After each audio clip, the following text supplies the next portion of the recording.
Thank you for watching. Please like and subscribe this channel. Your one thumbs up will take this video to many unreached. स्तोत्र 9:1 देवाच्या गोपान ताच्या भक्ताचो आसरो.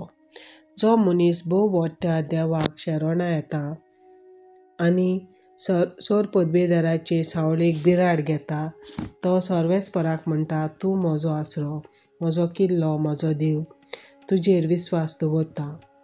तुका वायट करूंक सोदतल्या शिकारीकाराच्या फासांतलो आनी मोर्नादीक पिडेंतलो तोच तुका निवारतलो.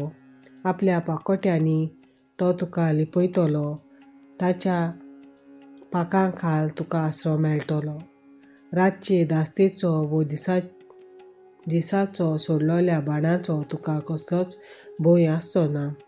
काळोखान फिरतले पिडेक वो दनपारचो नास करतल्या वरिश्टाक तूं भिवचो ना.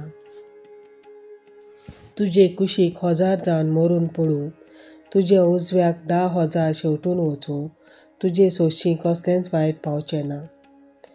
ताचें विस्वाशीपण तुका राखतलें आनी सांबाळटलें. तूं दोळे मात उगडशी जाल्यार नुस्त्यांक कसली मोजरी फावो जाता ती तुका दिसतली. सर्वेस्पर म्हजें शेरोण अशें तूं म्हणटाय आनी भोव व्हडट्या देवाक तुवें तुजो आसरो केलाय. तर तुजेर कसलेंच वायट येवचें ना. तुज्या तोंबू सोरशें पिडा पावचीच ना. खंयचेय तूं वेशी तुका राखूंक ताणें आपल्या दुतांक हुकूम घाला. फातराक तुजो पांय आड्डो ना जावं, आपल्या हातांनी ते तुका सांबाळून दवरतले.